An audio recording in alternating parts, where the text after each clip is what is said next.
Hello, and welcome to this episode of the Security Angle. I'm your host, Shelly Kramer, Principal Analyst here at theCUBE Research, and I'm joined today by fellow analyst, engineer, brilliant friend, Joe Peterson. Joe, welcome. Thanks. Glad to have you. So today we are going to recap AWS reInvent 2024 security announcements and news relating to enhancements and updates that kind of caught our attention. And I will tell you that we intended to do this update a couple of days before Christmas, and I managed to come up with a case of laryngitis that made talking a little bit difficult. So here we are. Before we dive into some of the updates and announcements coming out of reInvent related to security, I want to talk a little bit about the AWS WellArchitected Framework. So this was introduced by AWS in about 2015, and this framework was designed to help businesses ensure a consistent approach to cloud architecture and provide best practices, design principles, and key concepts for designing and running workloads in the cloud. The 5 pillars of this framework are operational excellence, security, reliability, performance, efficiency, and cost optimization. So when you fast forward to 2024, AWS security tools and services have grown, of course, becoming more sophisticated in their approach to dealing with a much more complex cloud and security landscape. And, you might be surprised to learn that AWS offers over 300 security, compliance, and governance services and features. No small number, right? So to get this conversation started, we're going to recap some of the top security tools offered by AWS. I'm going to cover a couple and have you tackle the rest, Joe. So I'm going to start with AWS Identity and Access Management, IAM. AWS's IAM solution is a scalable service that allows users to manage user identities and permission. It includes features like user management, access control policies, and MFA. Amazon GuardDuty is a threat detection service that monitors AWS accounts and workloads for suspicious activities and logins. GuardDuty uses machine learning techniques, anomaly detection, and integrated threat intelligence to help identify abnormal activity. It sure does. And I'm going to jump in here with AWS CloudTrail, which allows users to monitor and record account activity across all AWS accounts. CloudTrail can help improve overall security posture and provide audit functionality for proof of compliance. A couple others, AWS Config. AWS Config allows users to monitor and record AWS resource configuration, set rule sets, receive notifications when those rule sets are broken. And last but not least, of the ones we'll touch on today is Amazon Inspector. Inspector is an automated vulnerability management service that scans Amazon EC2 instances for software vulnerabilities and unintended network exposure. Now we're going to talk a little bit about AWS security announcements pre-reInvent. So there were some, right? There were a lot. Yeah, 1 or 2, right?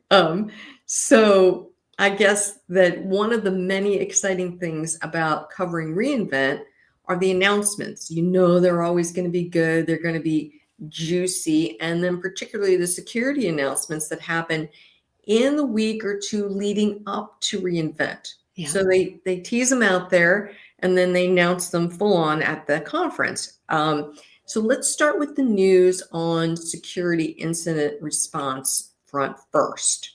On December 1st, AWS released AWS Security Incident Response. And this is a service that helps users prepare for and respond to and recover from security incidents. And it can help with incidents like data breaches, ransomware attacks, account takeovers. The goal of an IR response or incident response in general is to contain the incident scope, to reduce the risk to data and systems, and to return affected systems and data to an operational state as quickly as possible. Yeah. I was glad to see this, Joe, especially since business resilience and business continuity are, I'm going to say, finally top of mind for business leaders and security teams today. I think that this is, I've seen a focus on business resilience and continuity really rise to the top these days, and I'm sure you have as well. It is a prime business concern, and here's why AWS Security Incident Response capabilities can really matter to a security team.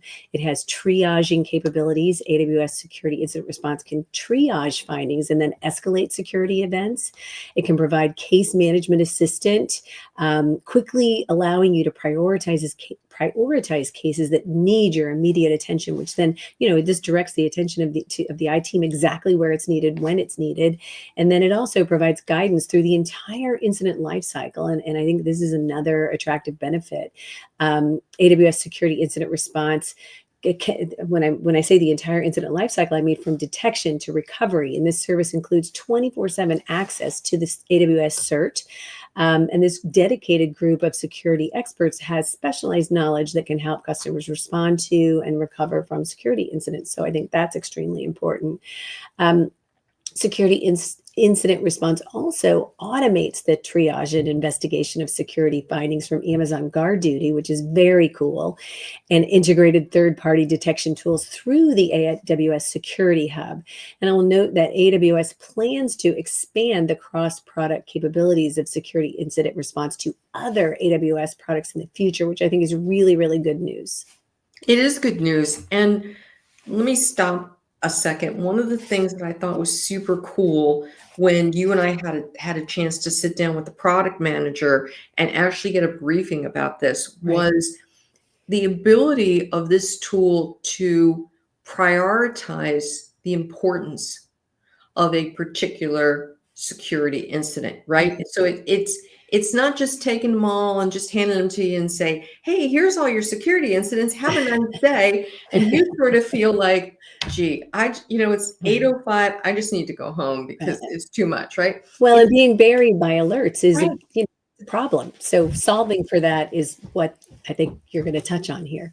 Well, right. It's just not even just solving for it, but telling you, yeah, this one's really bad and you need to go take care of this one like right now. Or like you're not going to have a JOB tomorrow, and that sort of thing. And I think it does a couple things.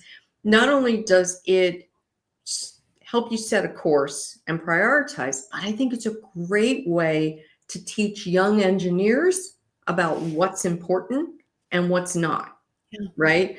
And so it's a great way to help them sort of sort out, this is important and this is why, instead of trying to make them figure it out, right?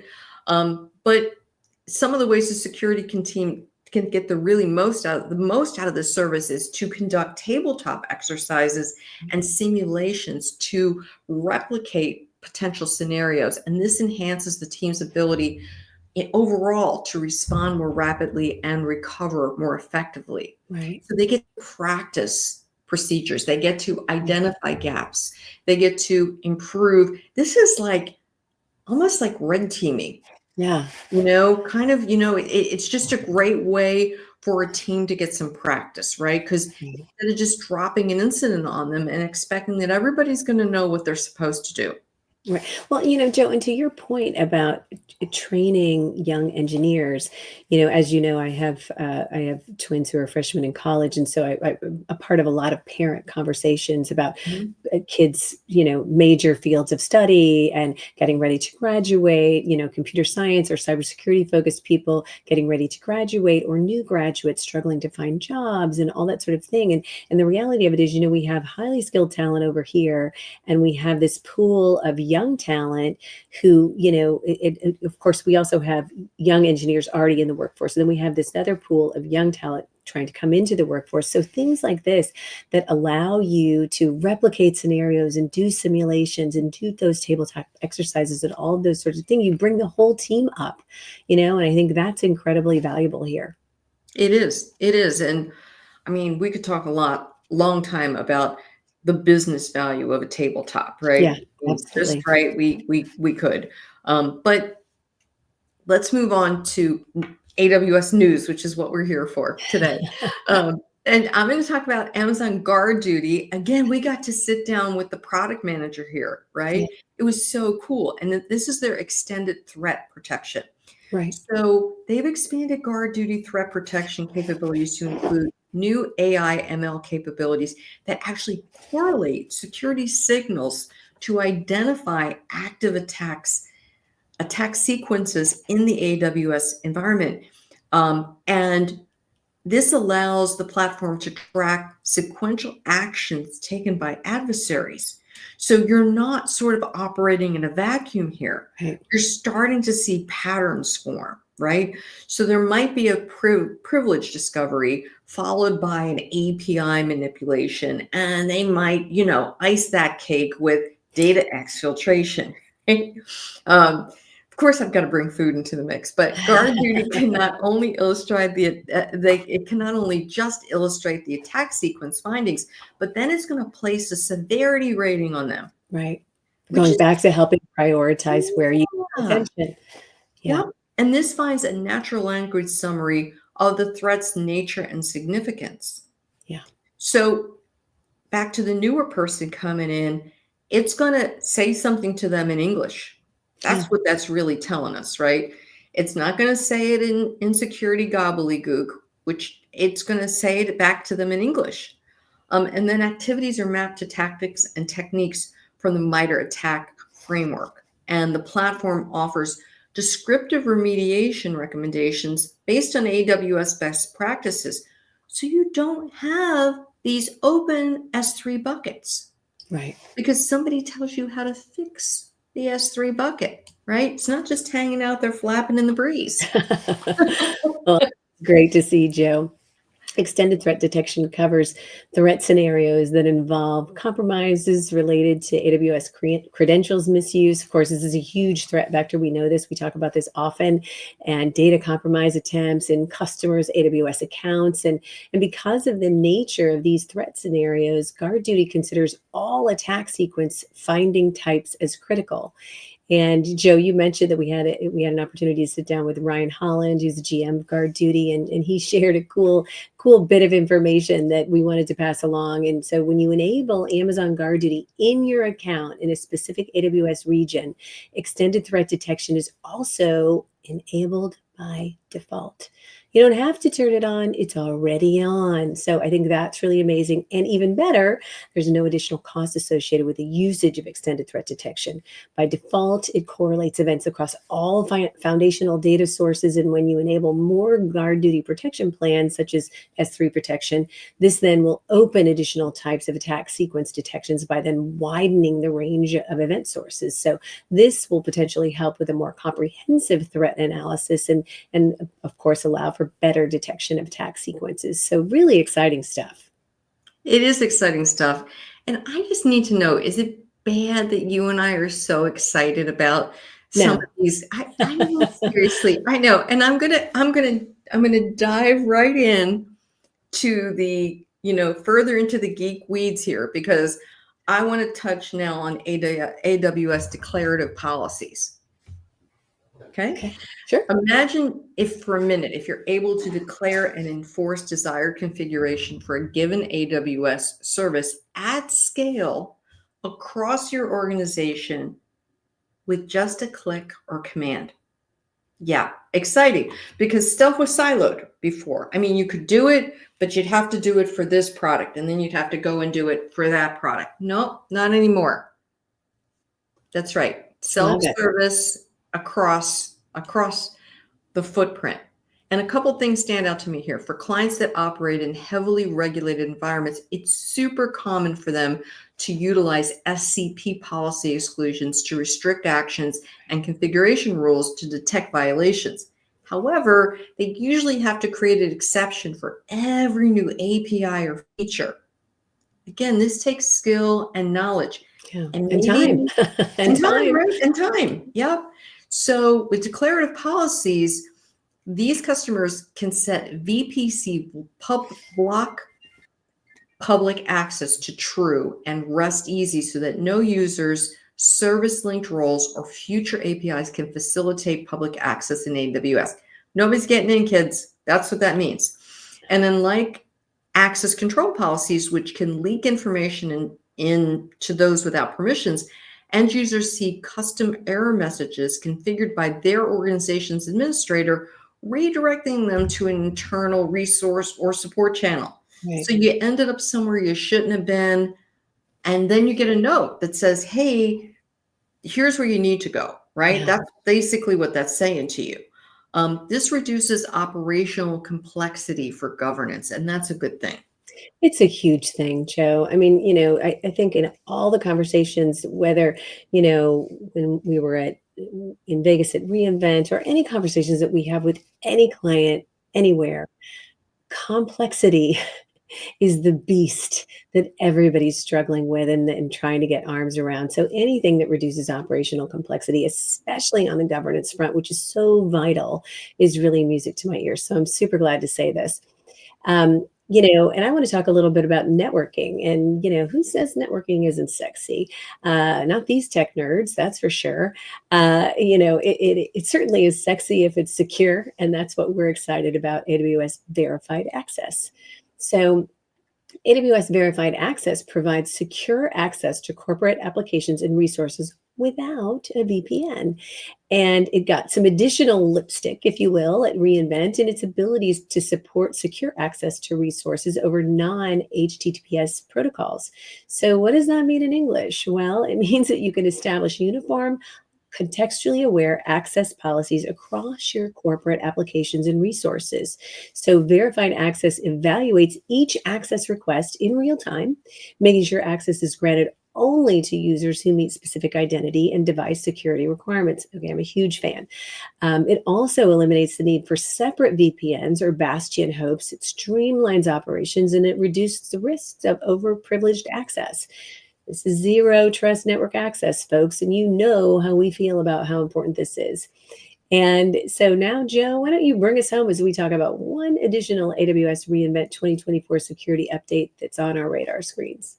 I sure will. But before I jump in, I just want to make note that I bet you none of our analyst brethren will have mentioned network Networking is sexy. and lipstick in the same sentence. I'm fairly sure. Okay. So, That's why we need women covering this stuff. We bring some important a little bit of perspectives, a Joe. unique take here. So one of the principles that I learned as a young engineer was keep it simple. And Amazon Open Search service integrated with Amazon Security Lake seeks to do just that. It's a new way to in-place query and analyze logs in Security Lake that minimizes the need to duplicate the data and reduces operational overhead of managing custom data pipelines. So you can directly query your Security Lake data, saving the cost of moving that data. And one of the beauties of the platform is that it uses the Open Cybersecurity Schema Framework, better known as OCSF, to help with threat hunting and investigation scenarios. And what I'm seeing is that customers are moving. If they're not already there, they have a plan to get to OCSF. Right. Because then it's a common language. And so when you need fast and frequent access to a subset of your data, you can optionally boost query performance by enabling additional accelerations such as index views and dashboards. Say you've got to present something to the execs. There's Right. dashboards in Amazon Open Search service. I love it. I think it's incredibly cool. And I really like, when we talk about moving data, that's not what you really want to do if you don't have to. So being able to query your data and save the cost of moving that data, I think that's really what stood out to me as something that's particularly attractive. And then of course there's, the fast and frequent access to it and all of that sort of thing. I mean, this is really cool.